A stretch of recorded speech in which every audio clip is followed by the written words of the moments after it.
Si Apolinario Mabini y Maranan ay ipinanganak noong ika-23 ng Hulyo taong 1864 at namatay noong ika-13 ng Mayo taong 1903. Siya ay isang Pilipinong abogado, tagapayo sa Pangulo at punong katiwala o punong ministro ng pamahalaan na kumatha sa mga alituntunin ng pagkakanao konstitusyon ng unang Republika ng Pilipinas. Si Mabini ay ginugunita sa kanyang larawan sa 10 pisong salapi na inilabas ng Bangko Sentral ng Pilipinas. Siya ay may bansag na dakilang lumpo o dakilang paralitiko.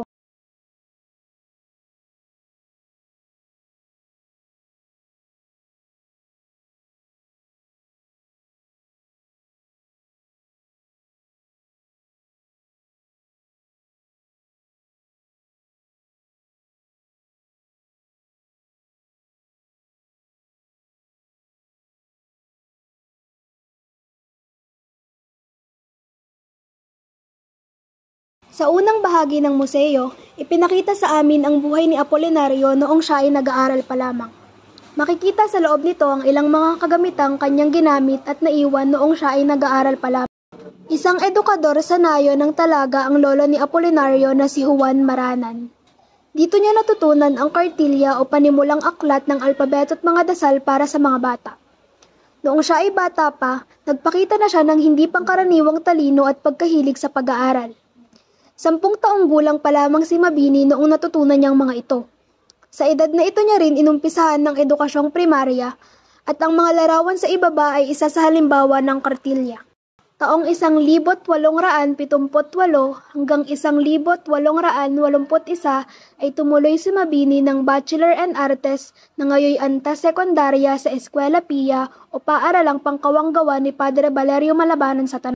Itinuloy ni Mabini ang kanyang Bachelor in Artes sa Kolehiyo de San Juan de Letran sa Maynila noong 1881. Taong 1882, habang nasa Batangas ay nagturo si Mabini sa isang kolehiyo sa Bawang sa paanyaya ni Padre Malabanan na may-ari ng paaralan. Ang mga litratong makikita nyo ay ang karaniwang mag-aaral sa kanayunan. Taong 1884, muling nagbalik si Mabini sa Maynila at tinapos ang kanyang Bachelor de Letran.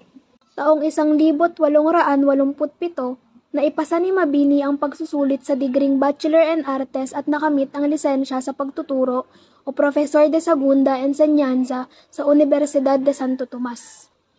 Matapos nito, muli siyang bumalik sa Batangas at nagturo. Noong 1888, kumuha si Mabini ng kursong abogansya sa Universidad de Santo Tomas at kinilala siya sa kanyang kahusayan sa Lex Naturalis at Lex Politico. Nangupahan siya sa kubong pagmamay-ari ng pamilya Castiñedo del Rosario at nagtaha noong siya'y naglagi sa Maynila. Ang mga sumusunod ay ang halimbawa ng mga kagamitang naiwan ni Mabini noong siya ay nabubuhay pa lamang tulad ng salamin at baston na gamit niya sa pagtuturo, mga botones at pabigat sa papel. Narito rin ang kanyang Vista Bueno na naglalaman ng detalye sa kanyang kapanganakan. Matatagpuan din dito ang panyong habi sa Batangas na iniregalo ni Mabini sa isang Florentina Cesar. Ito ay halimbawa ng kasuotan ni Mabini noong siya'y nag-aaral pa lamang.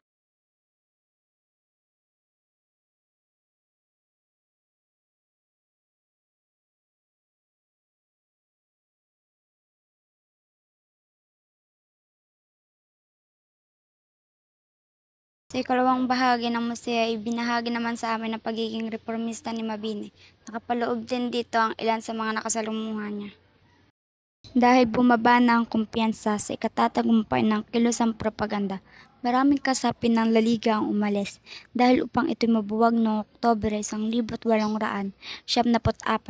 Gayunman patuloy pa rin naniwala si Mabini sa mithiin ng propaganda, kaya't sumapi siya at itinalagang kalihim ng Cuerpo de Compromisarios noong Setyembre 1874 na itinatag ng kaibigan niyang si Mariano Adriano. Itinuloy ng samahan ang tulong pinansyal sa La Solidaridad at nagpadala ng balitang lokal. Ang mga padrino ng Cuerpo de Compromisarios ay sina Ariston Bautista Lin at Telesforo Chujan.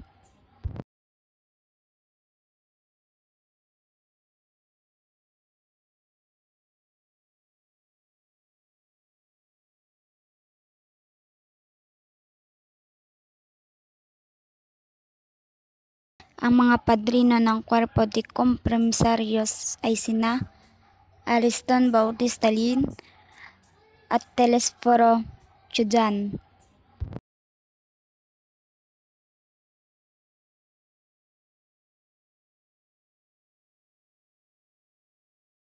Ito ang ilan sa mga naging kasapi ng La Liga Filipina. Faustina Villaruel, kasapi ng La Liga Filipina at ng Cuerpo de Compromisarios. Jose Dizon Y. Matanza, orihinal na kasapi ng La Liga Filipina na initatag ni Rizal noong 1873. Ambrosio Flores, na sumanib sa kilusang propaganda dahil sa mga akda. Domingo Franco, ang kaibigang matalik ni Rizal sa Universidad de Santo Tomas, unang kasapi ng La Liga taong 1872, nanguna sa muling pagtatag sa La Liga at na naging pangulo nitong taong 1773. Deodato Arellano, bayaw ni Marcelo del Villar, kalihim ng unang La Liga taong 1872, unang pangulo ng Katipunan taong 1872 hanggang 1873. Timoteo Paez, na isang propagandista sa Europa at kasapi ng kataas-taasang sanggunian ng La Liga. Andres Bonifacio ay kasapi ng unang La Liga at isa sa mga napatatag ng Katipunan. Ikatlo siya sa kataas-taasang pangulo ng Katipunan at tumiwalag sa La Liga dahil sa pagtutol sa patuloy na pagsuporta sa samahan ng mga propagandista. Sa ikatlong bahagi ng museo ay binahagi sa amin ang buhay ni Mabini bilang isang revolusyonaryo at ilan sa mga katagang kanyang binitawan. Makikita rin dito ang tunay na 10 utos ng Diyos, el verdadero Decalogo at totoong Decalogo ni Mabini. Ang larawang ito ay ang simbahan ng Baler, kung saan nakakubli ang mga huling sundalong Espanyol sa Pilipinas. Si Mabini ang unang nagtangkang bigyan ng malawak na karapatan ang kababaihan na makikita sa kanyang programa konstitusyonal, katulad ng mga karapatang humawak ng anumang katungkulan sa pamahalaan, liban lamang sa pangkahudrikatura at sa anumang institusyon ng simbahan. Huwag magbayad ng buwis hanggang sa pagsapit sa edad na 21. Bumoto at kumandidato liban lamang sa napatunayang immoral o nagkasala. Mag-aral sa lahat ng antas ng edukasyon.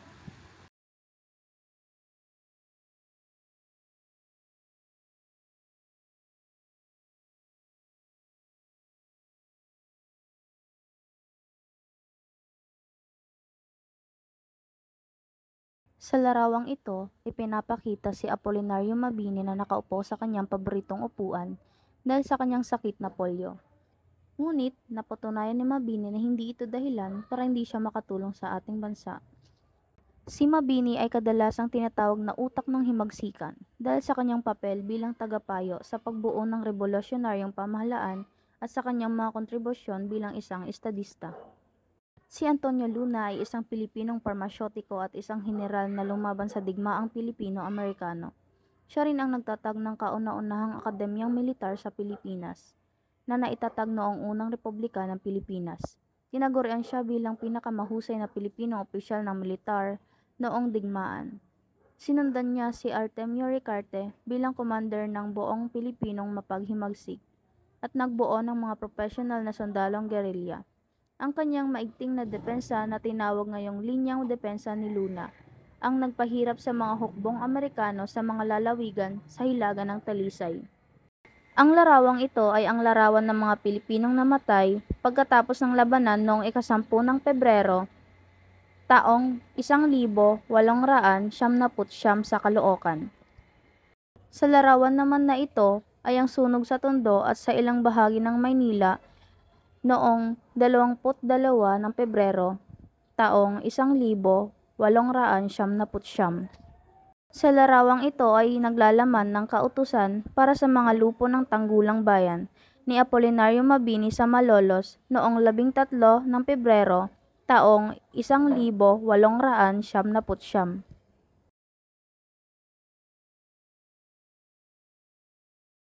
Ang mapa na ito ay sumisimbolo sa patuloy na pakikidigma mula sa Cavite hanggang Isabela. Mula noong kubkubin ng mga Amerikano ang Intramuros noong Agosto 1898 Bago pa man sumiklab ang digmaan, nangamba si Aguinaldo ukol sa maaaring pagsalakay ng mga Amerikano pamahalaang Pilipino sa Cavite.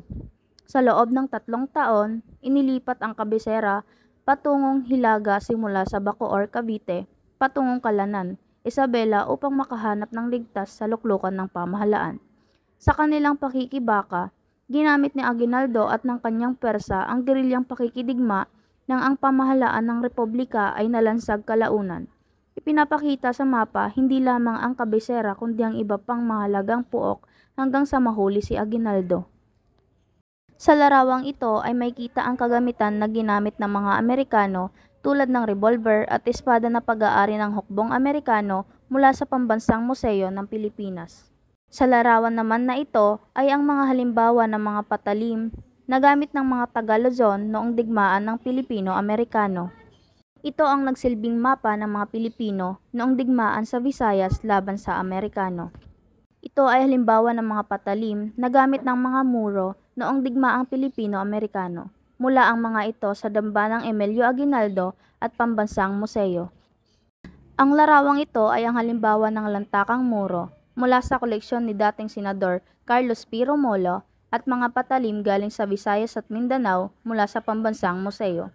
May sagisag ng Espanya ang espadang mula sa Visayas na maaaring ginamit ng voluntarios lokales o mga Pilipinong kontrarevolusyonaryo, bagaman marami sa mga ito ang sumama sa revolusyon.